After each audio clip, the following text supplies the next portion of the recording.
ino yatiri inguva yeushavi. Full moon yemwedzi uno yanga iri lunar eclipse.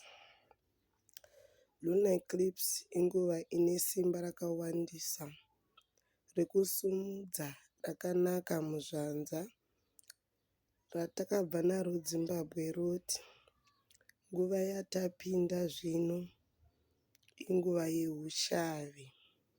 Vadzimu vatotanga kutisunungura kuti tishavire mhuri.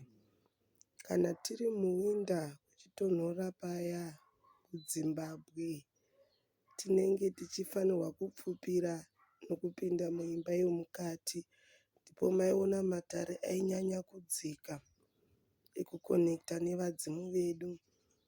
Kudzoka kwataita Zimbabwe tadzidzisiwa neZimbabwe kuti nguva yatapinda nesizini yatapinda ndeye ushavi hwakakura, uvhimi hwakakura, kuzvishandira kwakakura kuti mhuri dzirarame. Munhu wematare haafanirwi kuva nyope. Hakuna chinonzi vasikana vanondishavira vekumvura kana kuti muvhimi uri kwandiri wesango unondivhimira iwe wakavata wakagara. Mumatare tinoshanda nesimba. Chatinonyanya kukoshesa umhizha hwemaoko. Chatinokona kunyanya kukoshesa chipo. Chipo chawakapiwa nevadzimu vako ndechei? Maoko ako kana pamuromo wako kana mupfungwa dzako nemaziso ako, nekuti vadzimu kana vachitipa zvipo vanoshandisa mabody parts edu. Ndisingareveri hangu zvimwe zvinozoitwa nevanhu vachiti kushava, asi futi hatishori nokuti anenge ane shavi rakewo. I think mapawa pandiri kuzama kureva. Zvipo zvinouya through our body parts. Vazhinji vedu takawandira muzvipo zvemaoko. Vamwewo mune chipo chekutaura, chekuti mukataura pane zvinoitika. Saka unogona kutoona uchitravel the world uchitaura chete. Zvinoita vana Trevor Noah. Zvinoita vanhu vakaita sesu inoitawo zvekutaura izvozvo, zvekutaura matalks. Chipo chei chiri pamuromo nekudzidzisa vanhu zvinhu. Chipo chei chiri pamuromo wako. Umwewo anenge aine chipo chokutamba, kutotamba chaiko kunotopa mari. Umwe ane chipo chokuruka vanhu musoro, umwe ane chipo chokuimba, umwe ane chipo chokutorapawo, umwe ane chipo chino nechochocho. Saka zvipo hazvifanani.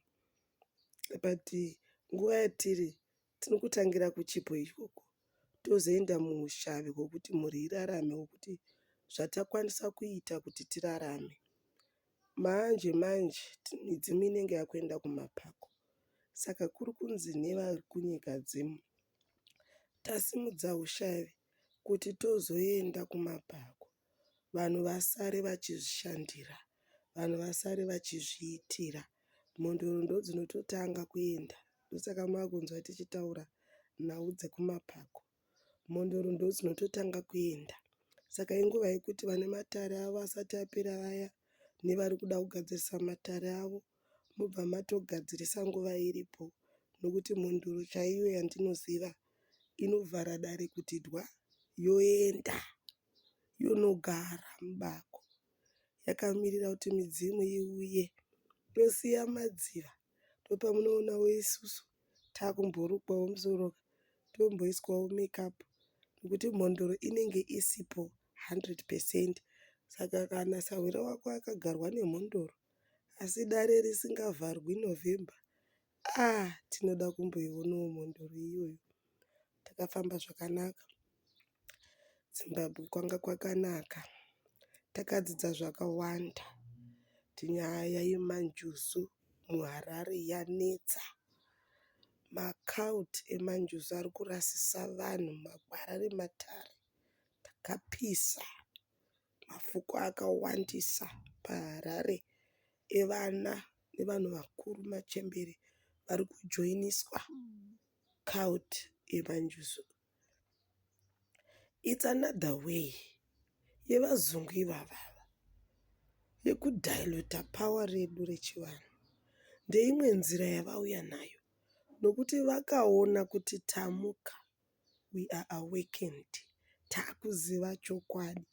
Saka mukati mechokwadi muri kurwiswazve neiwo mweya wauya uyu wemanjusu. Chivanhu, matare nemanjusu zvakasiyana. Dare rekumvura ndakarifambira tikaenda kuzinata naro tikanochema madziva eZimbabwe ari kusvibiswa nevanhu vachiita zvemanjusu izvi. Hakuna chinobuda, vazukuru, masawira, hakuna chinobuda kana waenda kumvura wanokanda mbiya. Mumvura munorarama hove, munorarama maburuhuru, munorarama magakanje. Kana wanokanda mbiya yakaumbwa uko woikanda mumvura, hakuna chinobuda. Hakuna chinobuda nekukanda mazai, zai rakazara mumvura. Hakunazve chinobuda nokusunga madhende, pfuko dzvuku nedema zvakasunganidzwa dema nejena. Chinzimiko iyoyo yakaitwa Tarasa Chikwambo. Veduwe, mvura inorapa yakadaro. Mvura ine urapi hwayo hunobva kuna Musikavanhu.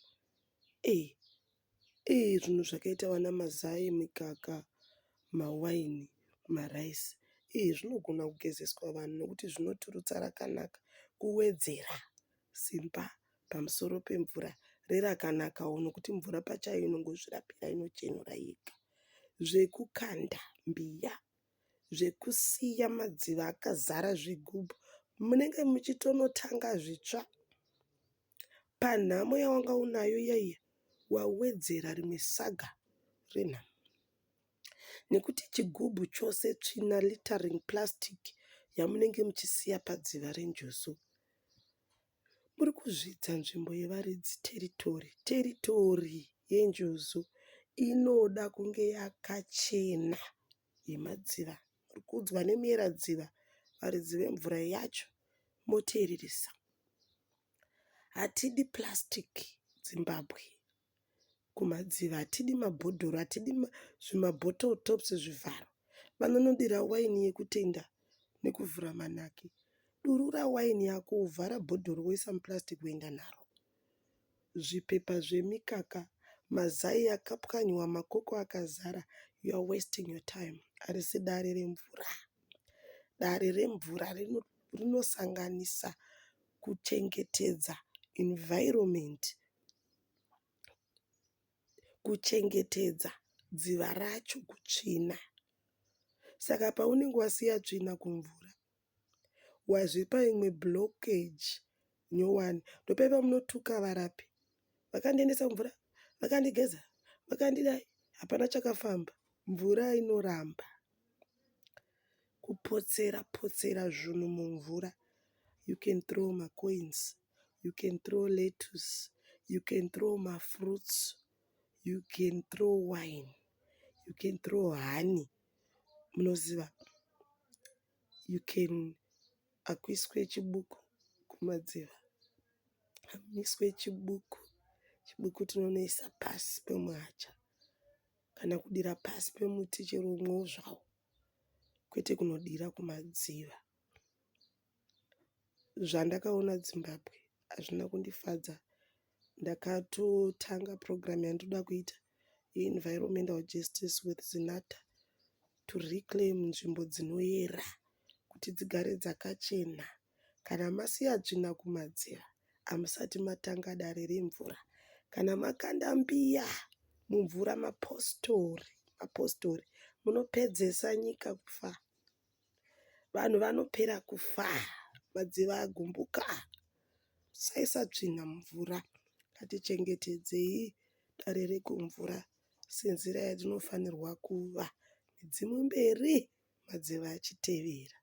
Matendwa naSave. Save vadzoka mavhidhiyo mumawani.